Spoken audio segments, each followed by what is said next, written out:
साथियों नमस्कार, कैसे हैं आप सब लोग। मज़ामा केम छो कसा आहेस। आप सबको जय श्री राम, जय बालाजी की, जय खाटू श्याम जी की। जो आज की क्लास है उसमें हम जो है पढ़ेंगे from question number 21 to question number 30। ये बेसिकली पार्ट 3 है। पार्ट 1 में और पार्ट 2 में जो है मैंने डिस्कस किया है from question number 1 to question number 20, और जो एंटायर क्वेश्चंस हैं ये बेस्ड है from section 23 to section 30 of BNSS। देखिए मेरा ऑब्जेक्ट क्या है इस MCQ के माध्यम से कि जो सामान्य जानकारियां हैं उसको रोचक तरीके से आप तक पहुंचाना और आपके इन्फॉर्मेशन को अपडेट करना, ताकि जब कभी भी ट्रबल हो तो वह हम घबराएं नहीं, हम कानून पढ़ के उसकी रोशनी में अपने राइट्स को इन्फोर्स कर सकें। पहला क्वेश्चन लेते हैं अपन। The maximum fine the magistrate of first class may impose. Basically जब भी कोई फैसला होता है ना तो उसमें पढ़िएगा कि जो मजिस्ट्रेट है वो इम्प्रिजनमेंट भी कर सकता है और फाइन भी कर सकता है। अब मान लीजिए वो सिर्फ फाइन कर रहा है, इम्प्रिजनमेंट नहीं कर रहा है, तो क्या मजिस्ट्रेट बियॉन्ड लिमिट जाकर कोई भी काम कर सकता है? क्या अनगिनत अमाउंट फाइन के रूप में ऑर्डर कर सकता है या नहीं? ये जो क्वेरी है ये आपको मिलेगी सेक्शन 23 सब क्लॉज 2 BNSS में एज अ सॉल्यूशन। क्या लिखा हुआ है उस कानून में? The court of magistrate of first class may pass a sentence of imprisonment for a term not exceeding 3 year and of fine not exceeding 50,000 rupees or both or of community services.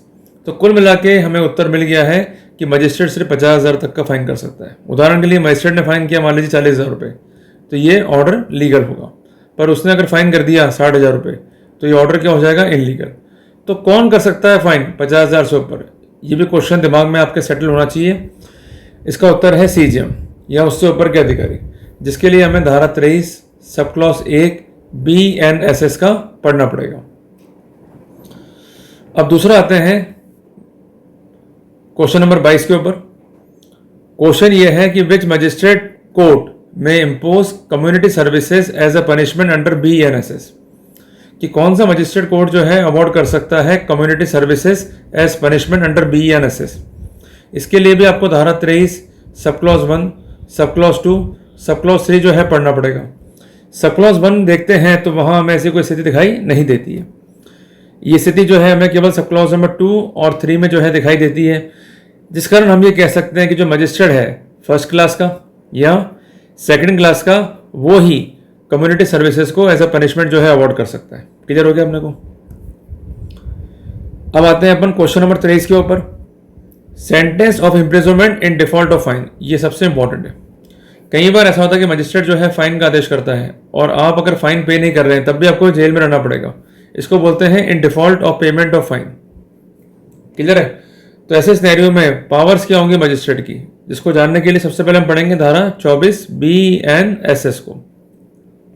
यह कहता है the court of magistrate में award such term of imprisonment in default of payment of fine as authorize by law. पर शर्त क्या है? The term should not be in excess of power of magistrate under section 23। तो मोटी मोटी बात है कि हमें हमारा उत्तर मिल गया है।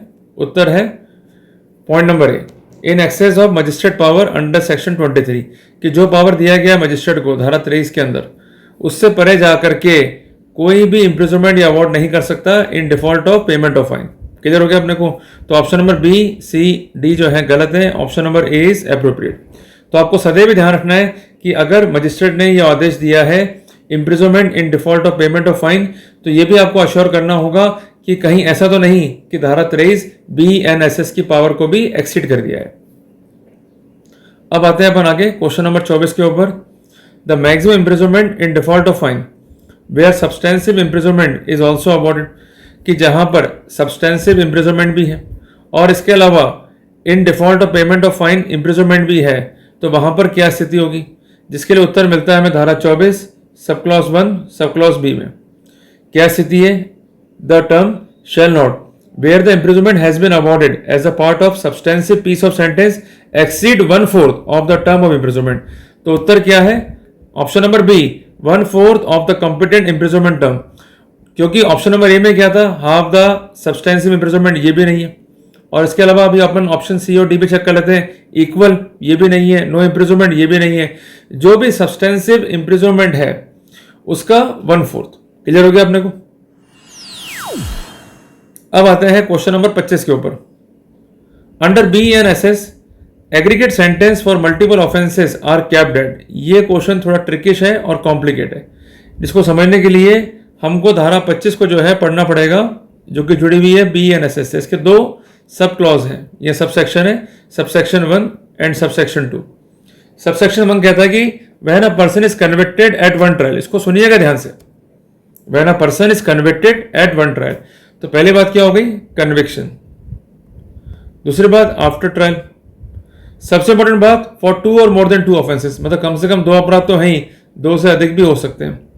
में subject to the provision of section 9 of B N S sentence him for such offence. तो ऐसे सिनेरियो में उसको अगर सेंटेंस दिया जा रहा है हर एक ऑफेंस के लिए, the court shall after considering the gravity of offences order such punishment to run concurrently और कॉन्सिक्यूटिवली। या तो पनिशमेंट जो है एक साथ चल सकते हैं, इसको कहते हैं रन कॉन्करेंटली, इसको जो है आप नोट डाउन कर लीजिए। और या एक के बाद एक चल सकते हैं, इसको हम कहते हैं कॉन्सिक्यूटिवली। क्लियर हो गया अपने को। अब यहां पर एक महत्वपूर्ण बात यह है कि जब भी इस तरह के पनिशमेंट होंगे तो कोर्ट को क्या प्रोसेस जो है अडॉप्ट करना पड़ेगा, खासकर उन मामलों में कि जहां पर कोर्ट ने अडॉप्ट किया है to award the sentences in consecutive form. तो वहां पर क्लॉज नंबर 2 मीन सबसेक्शन 2 जो है फॉलो करना है। क्या कहता है ये, सुनिएगा ध्यान से इसको। In case of consecutive sentence, ये आवश्यक नहीं है, it is not necessarily for the court by the reason only the aggregate punishment for several offences being in excess of the punishment which is competent to inflict on conviction of a single offense to send the offender for trial before a higher court। उदाहरण के लिए magistrate जो है sentence award करेगा as per section 23 of B N S S. Clear है। अब मान लीजिए कि मल्टीपल ऑफेंसेस हैं जहां पर अलग अलग पनिशमेंट है। अब मजिस्ट्रेट ने क्या करा, किसी मामले के लिए दिया 2 साल पनिशमेंट, किसी मामले के लिए दिया 1 साल, किसी मामले में दिया पनिशमेंट 6 मंथ का। क्लियर हो गया। तो इसका टोटल एग्रीगेट क्या हो रहा है, एक्सीड हो रहा है। और अगर वो अवॉर्ड कर रहा है कॉन्सिक्यूटिव सेंटेंस और ये जोड़ जो है एक्सीड हो रहा है धारा 23(2) बी एन एस एस से, मीन्स ये ज्यादा हो रहा है 3 साल से, तो ऐसे सिनेरियो में भी मजिस्ट्रेट के लिए आवश्यक नहीं है to send the offender for a fresh trial before the higher court. Clear हो गया। पर एक बात ध्यान रखिएगा कि जो एग्रीगेट सेंटेंस है इसके लिए क्या प्रोविजन दे रखा है, प्रोविजन में किसी भी हालत में 20 साल से ऊपर नहीं होगा। In no such case shall such person be sentenced to imprisonment for a longer period than 20 years। तो कुल मिला के जो एग्रीगेट है वो धारा 23 सब क्लॉज 1 या सब क्लॉज 2 या sub clause 3 B N S S की शर्तों को तो लांघ सकता है, पर किसी भी हालत में ये 20 साल से ऊपर नहीं हो सकता। मींस किसी भी हालत में धारा 25 सब क्लॉज 2 या सबसेक्शन 2 का प्रोविजो का सब क्लॉज ए को ये बाईपास नहीं कर सकता है। क्लियर हो गया अपने को। अब आते हैं अपन प्रश्न नंबर 26 के ऊपर। Sentence aggregation for multiple offences shall not exceed twice the amount that can be impose for. अब इसको पढ़ना है तो हमको प्रोविजन को क्लॉज नंबर बी जो है पढ़ना पड़ेगा। क्या कहता है ये, the aggregate punishment shall not exceed twice the amount of punishment. Clear है बात ये, which the court is competent to inflict for the single offence. ये सबसे इंपॉर्टेंट है, इसको आप जो है नोट डाउन रखिए। और एक बात ध्यान रखिएगा, सबसेक्शन 3 जो है ये काफी इंपॉर्टेंट है, इसके साथ जो है हमको पढ़ना पड़ेगा जो कि जुड़ा हुआ है धारा 25 से। For the purpose of appeal by the convicted person the aggregate of consecutive sentence pass against him under this section shall be deemed to be a single sentence. तो कुल मिला के हम ये कह सकते हैं कि जो मोस्ट सीरियस सिंगल ऑफेंस है उस सिनेरियो में जो सेंटेंस है regarding the aggregation for multiple offences वो एक्सीड नहीं करेगा twice the amount impose for. इसको जो है मैं स्पेसिफिक करता हूं, इसको जो है आप अंडरलाइन कर लीजिए, twice the amount that can be impose for. तो इसके लिए हमें clause number B section 25 subsection 2 का देखना होगा और इसके साथ साथ हमें सेक्शन 25 का subsection 3 B N S S का देखना होगा। वापिस अपन समझते हैं और नोट डाउन करने का जो है प्रयास करते हैं। The aggregate punishment shall not exceed the twice the amount of punishment which the court is competent to inflict for a single offence. तो वो सिंगल ऑफेंस क्या है, it must be the most serious single offence. इसको जो है आप note down कर लीजिए। एंड अपार्ट फ्रॉम दैट अगर सेंटेंस जो है कॉन्सिक्यूटिव है तो उस सिनेरियो में अगर अपील है तो उसे एक सेंटेंस जो है माना जाएगा। ये कहता है क्लॉज नंबर 3। वापस अपन प्रश्न पाते हैं। Sentence aggregation for multiple offences shall not exceed twice the amount that can be imposed for the most serious single offence. तो option number B is correct. Clear हो गया अपने को, कोई दिक्कत नहीं। अब आते हैं अपन क्वेश्चन नंबर 27 के ऊपर। A written order to confer power under BNSS must be. अब ये सबसे इंपॉर्टेंट है कि जब पावर कन्फर होता है तो उसके लिए क्या मोड जो है अडॉप्ट करेंगे। हम धारा 26 को जो है दोबारा देखते हैं क्या कहता है ये। In conferring power under this Sanhita means BNSS the high court or state government as a case may be by order empower person specifically by name or by the virtue of their title. Apart from that, clause number 2 says that every such order shall take effect from the date on which it is communicated to the person so empowered. So basically we could say that clause number B is correct because it is required to be communicated to the person so empowered. अगर communication नहीं है order का तो किसी भी रूप में व्यक्ति empower नहीं हो सकता। ये कहाँ important है कि जब कभी भी कोई पावर दी जा रही है किसी व्यक्ति विशेष को, उदाहरण के लिए मैं लेता हूँ सेक्शन 17 PC एक्ट, तो उसमें डेलीगेशन जब करते हैं अधिकारी तो ये गलत रूप से करते हैं। आप ये ध्यान रखिएगा कि अगर डेलीगेशन के लिए केवल ऑथराइज किया गया स्टेट गवर्नमेंट को तो स्टेट गवर्नमेंट ही कर सकता है और कोई नहीं कर सकता। तो वहां पर धारा 26 सब क्लॉज 1 सब क्लॉज 2 आपके लिए काफी जो है हेल्पफुल साबित होगा। क्लियर हो गया अपने को, नोट डाउन कर लीजिए। अब आते हैं अपन आगे क्वेश्चन नंबर 28 के ऊपर।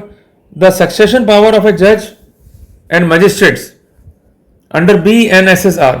ये काफी इंपॉर्टेंट है, इसको जो है आप नोट डाउन रखिए। इसके लिए आपको सेक्शन 29 सब क्लॉज 1 BNSS को देखना होगा।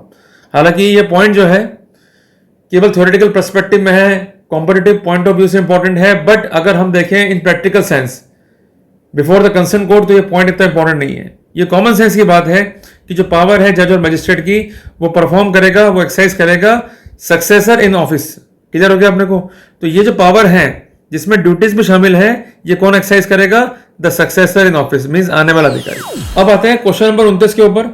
The power to withdraw magistrate power is vested in, किसमें जो है ये शक्तियां निहित है। इसके लिए अपने को धारा 28 सब क्लॉज 1 और धारा 28 सब क्लॉज 2 BNSS को जो है देखना होगा। क्लियर है बात? ये जो भी पावर है विड्रॉल की वो हाईकोर्ट के पास में भी है, स्टेट गवर्नमेंट के पास में भी है, CGM के पास में भी है और DM के पास में भी है। अब ये कैसे है इसको देखते हैं अपन एक बार। The high court or state government ऐसे केस में भी may withdraw all or any of the power conferred by it under the Sanhita on any person or by any officer subordinate to it. Clear है बात? ये और इसके अलावा अगर ये पावर कन्फर करी है CGM ने या DM ने तो यही पावर जो है विड्रॉ कर सकते हैं। तो कुल मिला के इसके मल्टीपल आंसर्स भी हो सकते हैं। It might be high court, it might be state government, it might be CGM, it might be district magistrate. Clear है? तो जो अवेलेबल ऑप्शन है इसमें हम एक चीज ऐड कर सकते हैं, CGM plus DM in case power is given by them also, क्योंकि मजिस्ट्रेट जुडिशियल भी हो सकता है और एग्जीक्यूटिव भी हो सकता है। अब आते हैं अपन लास्ट क्वेश्चन पे, क्वेश्चन नंबर 30 में। A police officer appointed as SHO loses power. इसको जो है आप नोट डाउन कर लीजिए और इसका अगर आपको समझना है उत्तर तो हमको धारा 30 BNSS को जो है देखना होगा। ये सिंपल सी बात कहता है कि जो पावर है कंसर्न ऑफिशियल की वो कौन एक्सरसाइज करेगा और कैसे एक्सरसाइज करेगा। स्पेसिफिकली यहां बात की गई है सुपीरियर ऑफिशियल्स की। It says that the police officer superior in rank to an officer in charge of the police station may exercise the same power throughout the local area to which they are appointed as it may be exercised by such official with the local limit of his station.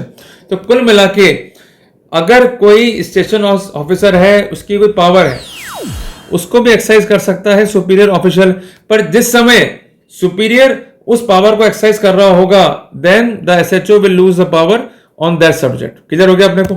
तो कुल मिला के जो power SHO की है किसी area के लिए या किसी पर्टिकुलर PS के लिए उसको कंसर्न हायर ऑफिशियल भी एक्सरसाइज कर सकता है उस पर्टिकुलर एरिया के लिए। जब वो एक्सरसाइज कर रहा होगा तो उसी वक्त उसी समय ये SHO अपनी पावर को जो है लूज कर देगा।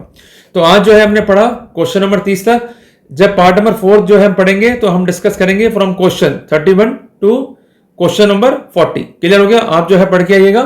और ये पूरा का पूरा जो अध्याय है ये बेस्ड है सेक्शन 23 से सेक्शन 30 BNSS पे। जल्दी मिलेंगे अपन एक नए टॉपिक के साथ। टिल देन जय हिंद जय भारत।